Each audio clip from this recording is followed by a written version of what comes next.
ஒரு சின்ன பாடலை பாடிக்கொண்டு நம்ம அன்றைய வார்த்தை நிறைய கடந்து போவோம். கர்த்தர் நம்மளை ஆசீர்வதிப்பார். ஸ்தோத்திரம்.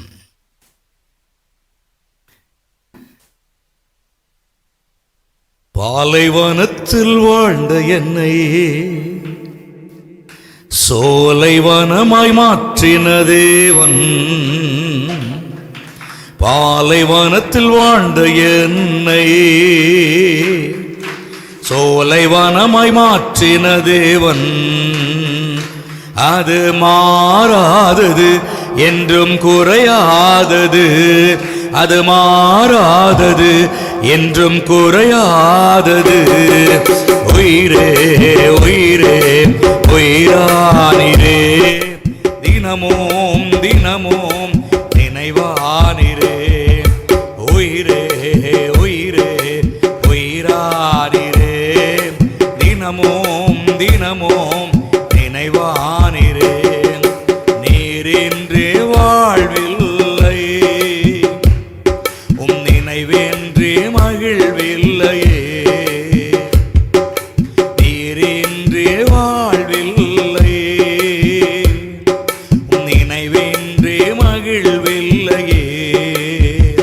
நீர் வேண்டும் தேவா, எனக்கு வேண்டும் நாதா, நீ வேண்டும் தேவா, எனக்கு வேண்டும் நாதா. உயிரே உயிரே உயிரானிரே, தினமும் தினமும் நினைவானிரே. உயிரே உயிரே உயிரானிரே, தினமும் தினமும் நினைவானிரே.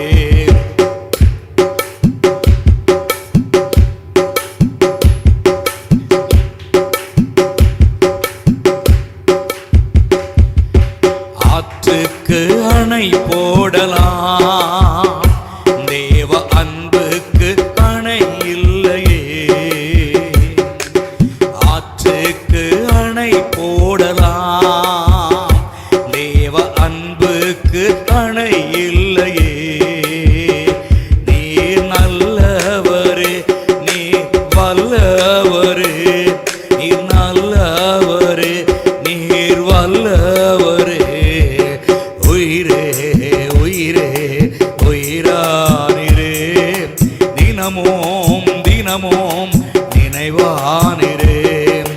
உயிரே உயிரே உயிரானிரே, தினமும் தினமும் நினைவானிரே. உயிரே உயிரே உயிரானிரே, தினமும் தினமும் நினைவானிரே. அல்லேலூயா. கர்த்தர் அநேக தீர்க்க தரிசனங்களையும் அநேகமான விடுதலையின் வார்த்தைகளையும், இன்றைக்கு அநேக குடும்பங்களையும் இயேசு விடுதலையாக போகிறார். ஆமென். உன்னை அதிசயங்களை காண பண்ணுவேன். கர்த்தருடைய வார்த்தைகள் ஒவ்வொன்றும் ஆம் என்றும் ஆமென் என்றும் இன்றைக்கு நிறைவேறும். அல்லாமலும் ஆண்டு தரிசனமாக காண்பிக்கிறது. இன்றைக்கு நீங்கள் ஒரு வித்தியாசத்தை பார்ப்பீங்க, ஒரு வித்தியாசத்தை பார்ப்பீர்கள், பார்க்க முடியும். இதே இடத்துல உங்கள் ஒவ்வொருக்கு நான் சொல்லுகிறேன், நீங்கள் பாக்கியம் பெற்றவர்களாக, தேவனுடைய அதிசயத்தை உணர்ந்தவர்களாக, சமாதான குறைவு மாறினவர்களாக தேவன் தரிசனமாக சொல்லுகிறார். ஒரு சில நாட்களாக சமாதானம் இல்லாமல் இருக்கிற 2 குடும்பம் இங்கே இருக்கிறீங்க. உங்களுக்கு கர்த்தர் சொல்லுகிற வார்த்தை, நான் சமாதானக்காரனர், என்ன தேடு, முதல்ல என்ன விடாத, என்ன முருங்கப்பிடி. அருள்நாதர் இயேசு சொல்லுகிறார், நீ என் பிள்ளை, உன்னை நான் கைவிட மாட்டேன். சமாதான குறைவுக்கா இருக்கிற சாத்தானுடைய கண்ணிகளை உன் குடும்பத்தை விட்டு சிதறடிக்க செய்து, அது உன் குடும்பத்தை விட்டு ஓட செய்து உன்னை விடுதலையாக வழி நடத்துவேன். இன்று முதல் நான் உன்னை ஆசீர்வதிப்பேன். இன்று முதல் என் சமாதான வாழ்வை காண்பாய். தலைக்கு மேலாய் கரங்களை தட்டி ஆண்டவருடைய நாமத்தை மையப்படுத்துங்க. ஒரு சமாதானமான வாழ்வை காணும்படி, ஒரு சமாதானமான மகிமையை வெளிப்படுத்தும்படிக்கு தேவனுடைய ஆவியான உங்களுக்கு கிருபை செய்வார். கர்த்தர் ஊரு உலகத்துக்காக பேசவில்லை, உங்களுக்காகவே பேசி இருக்கிறார். ஆண்டவர் உங்களுக்காக பேச போகிறார். இன்னும் அநேக வார்த்தைகளை கர்த்தர் வெளிப்படுத்த போகிறார். எது உங்களுக்கு தடுமாற்றமா இருக்கிறதோ அதிலிருந்து கர்த்தர் மீட்டெடுத்து ஆண்டவர் உங்களை உறுதியாய் நிலைநிறுத்த போகிறார். ஆமென் சொல்லுங்க. கைகளை உயர்த்தி அல்லேலூயா சொல்லுங்க. சத்தமா ஒரு அல்லேலூயா சொல்லுங்க. உன் வாயை விரிவாய் தர நான் நிரப்புவேன். இப்போ சத்தமா சொல்லுங்க, இன்னும் அதிகமா சொல்லுங்க. ஒரு பெரிய நிரப்புதலும் ஒரு பெரிய ஆசீர்வாதமும் நம்முடைய சபைக்காக கர்த்தர் பொழிந்து கொண்டிருக்கிறார். ஆமென். உங்கள் வாய்களின் வார்த்தைகளினாலே, ஜெபத்தினாலே, துதியினாலே, ஆராதனையினாலே அந்த ஒழுங்கு வித்தியாசமா இருக்கிறது தேவன் வெளிப்படுத்துகிறார். சஞ்சலமும் தவிப்பும் ஓடி போகும், பயமும் திகிலும் மறைந்து போகும். நம்ம ஒரு தீர்மானம் எடுப்போம். எப்படின்னா, இன்னையிலிருந்து, இப்பத்திலிருந்து, இந்த நேரத்தில் இருந்து இந்த குடிகாரங்க ஒரு தீர்மானம் எடுப்பாங்க தெரியுங்களா? குடிகாரங்க உங்க அம்மா மேல சத்தியமா, அம்மா என் பொண்டாட்டி மேல சத்தியமா, இனி நான் தண்ணி பக்கமே போக மாட்டேன், குடி பக்கமே போக மாட்டேன். ஆயா மேல சத்தியமா, ஆயா எப்போ செத்து போயிருப்பாங்க, ஆயா மேல சத்தியமா, கல்லறை மேல ஆணையா, தாய் மேல ஆணையா, இப்படி எல்லாமே நிறைய சொல்லுவாங்க. ஆனா குடிகாரம் பேச்சு பொழுது விடிஞ்சா போச்சுன்ற மாதிரி அது பழைய குருடி கதவு தர என்ற கணக்கில் போயிடும். ஆனா இன்னும் அப்படி அல்ல.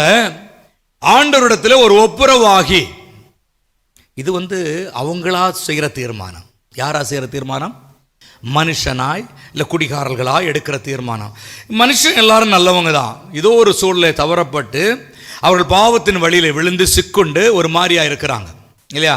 அதை உடனே இப்படி சிக்குண்டு விழுந்ததை ரெடியாக நிற்கிறது யாரு? பார்த்து நிற்கிறது யாருன்னா லூசிபர் பார்த்துன்னு நிற்பான். அவனை அவங்கள ஆணும் பெண்ணும் தான்.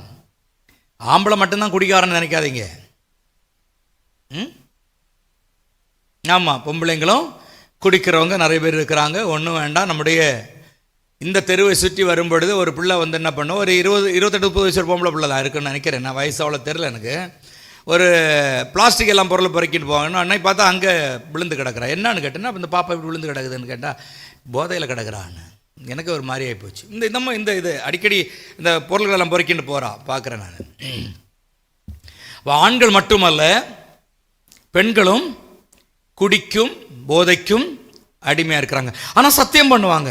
சத்தியமா, கடவுள் மேலே சத்தியமா, படிப்பு மேலே சத்தியமா, படிச்சிருக்கவும் மாட்டாங்க. ஒரு கிளாஸ் ஸ்கூலோட போயிருக்க மாட்டாங்க. ஆனால் படிப்பு மேலே சத்தியம் பண்ணுவாங்க. படிப்பு மேலே சத்தியமா, இப்படி என் வருமானத்தின் மேலே சத்தியமா, இன்னையிலேருந்து நான் வைக்கிற தீர்மானம் தான் இதோட இனி அவ்வளோதான். ஆனால் சாத்தான் உடனே இவன் தீர்மானம் பண்ண, இப்படியா பண்ண, நாளைக்கு வித்தியாசத்தை காட்டுறேன்னு சொல்லிட்டு அவன் எண்ணத்தில் ஆசைகளை ஊட்டி இப்படிதான் சாத்தான் தள்ளி போடுறான். அப்போ தீர்மானம் நம்ம கூட ஆண்டுக்குள்ள என்ன தீர்மானம் எடுக்கிற, இன்னிலிருந்து ஜபான் அப்படி ஒரு ஜபான் வர்றதுன்னு அப்படி வருது, வேதம் வாசிக்கிற அப்படி, துதின்னு அப்படி, ஆராதனை அப்படி, தீர்மானம் செய்கிறோம் தீர்மானம். ஆனால் அது கரெக்டாக நிறைவேற்றப்படுவது இல்லையா? அந்த மாதிரி ஒரு நிலைமை இன்னும் இல்லாதபடிக்கு நாம் தீர்மானம் செய்தவர்களாக, தீர்மானத்தில் நிற்கிறவர்களாக ஆண்டவர் நம்மை நடத்த வேண்டும். ஆமென். எனக்கு ஒரு தீர்மானம் இருக்கு. அந்த தீர்மானம் எப்படின்னா, என்னுடைய வாழ்க்கையில் நான் ஊழிய பாதையில் பார்த்து கொண்டிருக்கிற காரியங்கள் அந்த நாளில் இருந்து பயங்கரமான ஒரு நெருக்கத்தின் வழியாகத்தான் நான் ஒவ்வொன்றையும் பெற்றுக்கொள்வேன். இன்னை வரைக்கும் அதுதான். ஆனால் ஆண்டவர் ஒரு சில வாக்கை கொடுத்து வைத்திருக்கிறார். அந்த வார்த்தைக்காக, அந்த வார்த்தை நிமித்தமாக முன் காலடி எடுத்து வைத்து போய்கொண்டிருக்கிறேன். என் சபையே, என் குடும்பமே, கர்த்தர் நமக்குள்ளே ஒரு வித்தியாசத்தை கொடுத்து சமாதானத்தை காணும்படி செய்வார். அல்லேலூயா, அல்லேலூயா. பல கண்கள் உங்களை எரிச்சலோடு பார்க்க பரலோகத்தின் ஆண்டவர் உங்களை துணையாக நிற்கிறார். அது மறந்து போகக்கூடாது. அப்போ எரிச்சல் கண்கள் உங்களுக்கு எதிராக இருக்குதுன்னு கேட்டிங்கன்னா இருக்குது. பொறாமை இருக்குதான்னு கேட்டிங்கன்னா இருக்குது.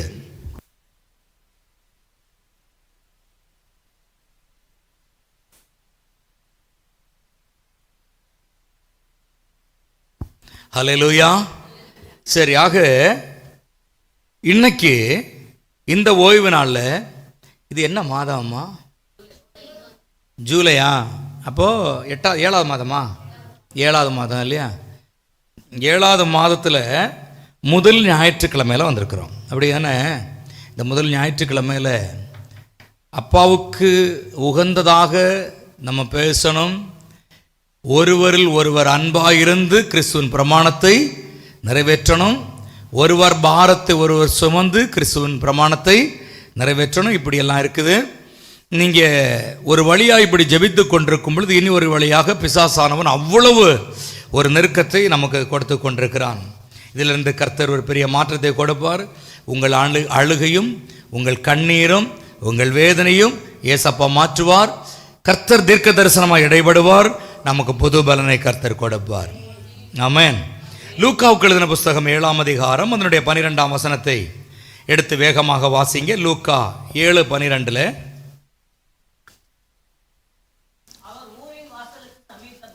அவர் ஊரின் வாசலுக்கு சமீபித்த போது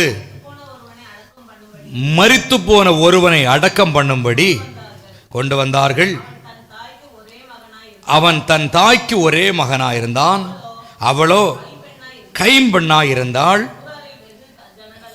ஊராரில் வெகு ஜனங்கள் அவளோடு கூட வந்தார்கள். அல்லேலூயா. இங்க வேதத்தில் பார்க்கும் பொழுது அவர் ஊரின் வாசலில் சமீபித்த போது, ஏசப்பா ஒரு ஊரின் வாசல்ல சமீபமாய் வர்றாரு. அப்போ நமக்கு ஒரு டேஷை வச்சிடலாம். அவர் ஊரின் வாசலில் சமீபித்த போது மரித்து போன ஒருவன், சிரிச்சுட்டே பேசுறோம், செத்தான் அவன். இங்க நம்ம சிரிக்கிறோம். மரித்து போன ஒருவனை அடக்கம் பண்ணும்படிக்கு சுமந்தண்டு வராங்க. ஏசப்பா ஊரின் வாசல்ல வராரு. அந்த வாசல்ல எதிராக வராங்க. அப்போ நிறைய ஜனங்க கூட வராங்க. அது எப்படிப்பட்ட நிலைமைன்னா, அந்த அம்மாவுக்கு அவன் ஒரே பையன், ஒரே குமாரன். அந்த அம்மாவுக்கு ஒரே குமாரன், அந்த குமாரனுக்கு ஒரே அம்மா. அப்போ அந்த வீட்டில் வேற யாரும் இல்லை. அவருடைய வீட்டுக்காரர்,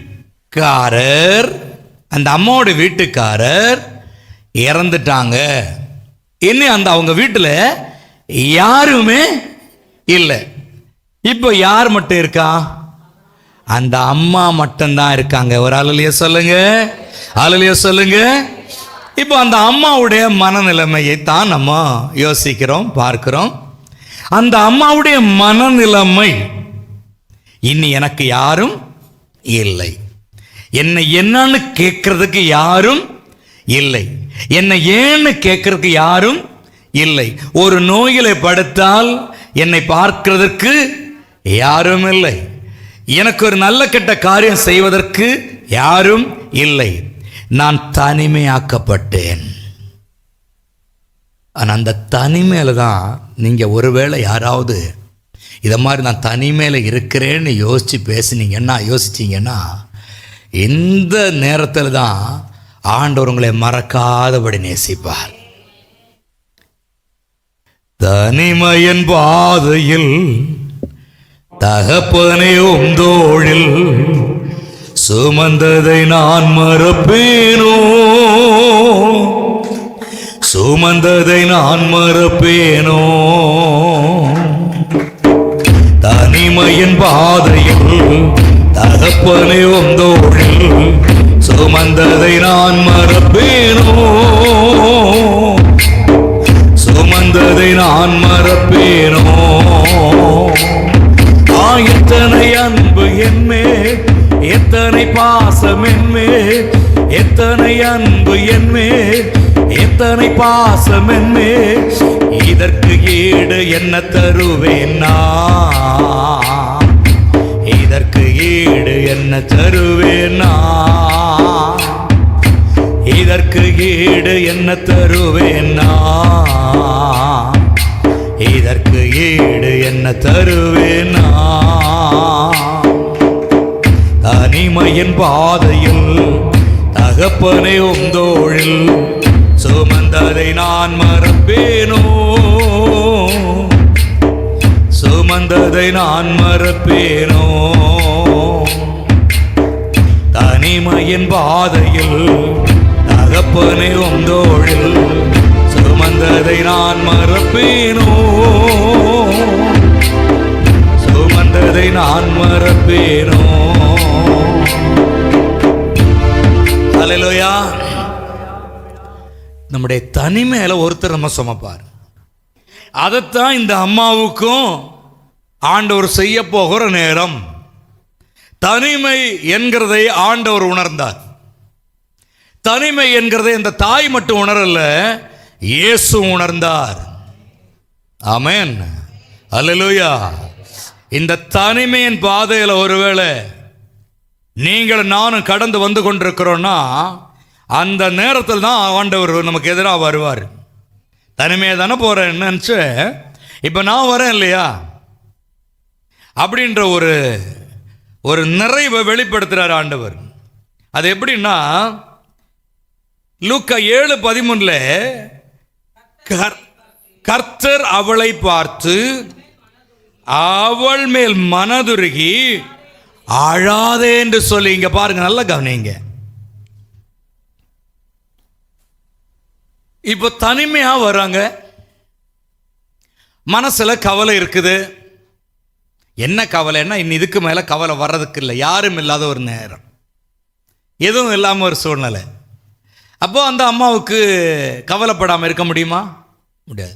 கவலைப்பட்டு தான் ஆகணும். இனி வேற பெருசா யோசிக்கிறதுக்கு அந்த அம்மாவுக்கு ஒன்றும் போகாது. இனி அந்த அம்மா, எனக்கு இனி யாரும் இல்லை, நான் ஏன் உயிரோடு இருக்கணும், என் பிள்ளைக்காக வாழ்ந்தேன்னு என் பிள்ளையே இல்லையே, என் குழந்தைக்காக நான் வாழ்ந்தேன், என் கணவன் மரித்தாலும் என் பிள்ளைக்காக நான் வாழ்ந்தேன்னு, எனக்கு யாரும் இல்லையே,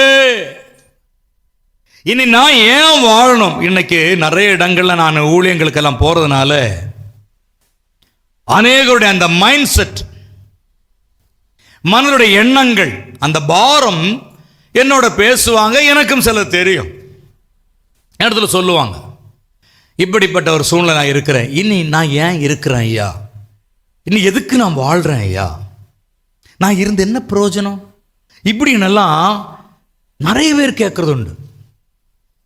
சிலவங்க வெளியே சொல்ல மாட்டான், வந்து நான் அழுதுகிட்டே இருப்பாங்க. அந்த அழுகிறதுலையே தெரியும் இவங்க ஆட்டம் க்ளோஸ் ஆகி வந்து நிற்கிறாங்க, வேற வழி இல்லாமல் நிற்கிறாங்க. சில நேரத்தில் நம்ம நல்லா வாழ்ந்துட்டோம், நம்ம பார்த்து பொறாமப்படுவோம், எரிச்சல் படுவோம், செய்வன பண்ணுவோம், மந்திரம் பண்ணுவாங்க. ஒரு பிரேயருக்கு போகும் பொழுது அங்கே வந்து ஒரு சகோதரன் கொண்டு வந்து ஒரு ஃபோட்டோவை கொடுத்தார். இந்த ஃபோட்டோ வச்சு மந்திரம் பண்ண கொடுத்துருக்காங்க. நான் இப்போ மந்திரம் பண்ணுறதில்ல, நான் ஏசப்பகளில் வந்துட்டேன். அந்த ஃபோட்டோ யாருன்னு பார்த்தா எனக்கு தெரிஞ்ச ஆளாக இருக்கிறாங்க, ஃபோட்டோவில் இருக்கிறவங்க. நான் சொன்னேன், நீ எவ்வளோதான் இந்த சகோதரனுக்கு விரோதமாக நீ மந்திரம், அந்த ஃபோட்டோவில் இருக்கிறவன் விரோதம் மந்திரம் பண்ணாலும் அது வாய்க்காது. ஏன்னு கேட்டால் அவன் இயேசுவின் பிள்ளை. அல்லேலூயா.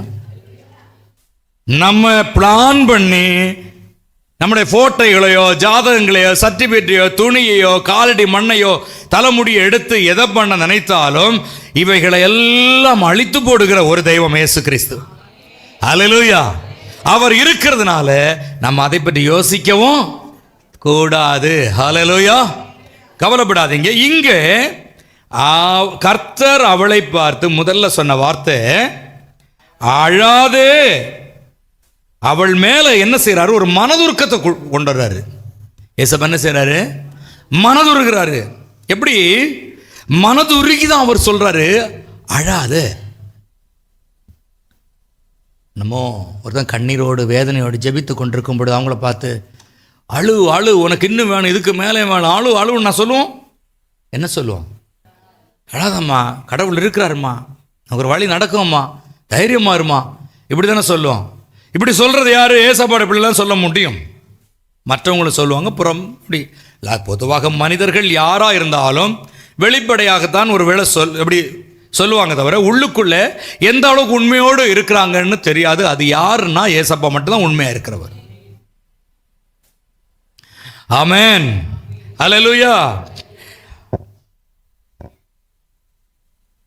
இங்க பார்த்தீங்கன்னா இதுல ஒரு மெயினான ஒரு விஷயம் என்னன்னா, இயேசு அவளுடைய கண்ணீரை கண்டாள். கண்ணீரை கண்டதுனால தானே அவர் சொல்றாரு அழாதே. எப்படி அழாது? இங்க இருக்கிற நீங்க மறைமுகமாகவோ இல்ல முக்காட்டுக்குள்ள போட்டோ அழுது கொண்டிருக்கிறத நாம் பார்க்காம இருக்கலாம், அக்கம் பக்கம் பார்க்காம இருக்கலாம். ஆனா இயேசு ஒருத்தர் பார்த்து கொண்டே இருக்கிறார். அல்லேலூயா. இங்கே அந்த அம்மாவுடைய கண்ணீரை இயேசு கண்டு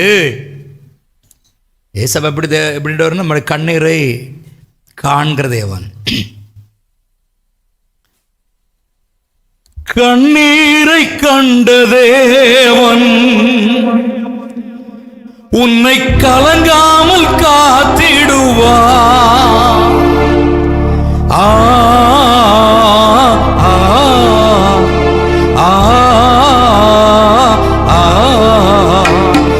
கண்ணீரை கண்ட தேவன் உன்னை கலங்காமல் காத்திடுவார். திகையாதே கலங்காதே, திகையாதே கலங்காதே, நானே உன் பரிகாரி, ஏழைகளின் உபகாரி. நெஞ்சமே நீ அஞ்சிடாதே,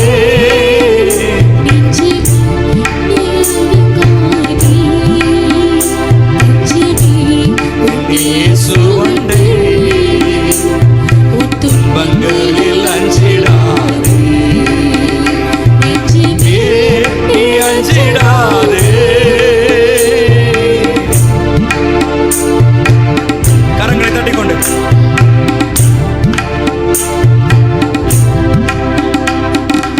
இதயத்தின் பாரங்களை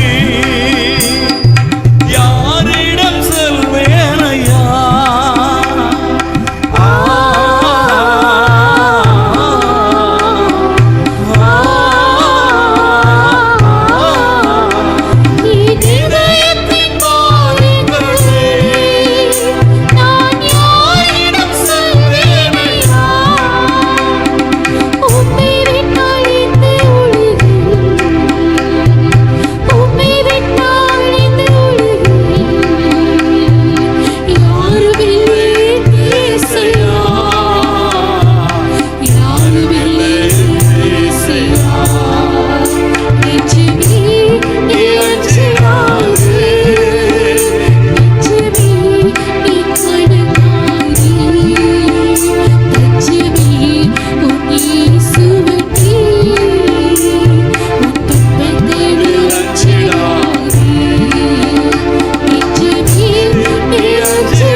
கண்ணீரை கண்ட தேவன் உன்னை கலங்காமல் காத்திடுவார். இங்க பார்த்தீங்கன்னா அந்த கண்ணீரை ஏசப்பா பார்க்கிறாரு.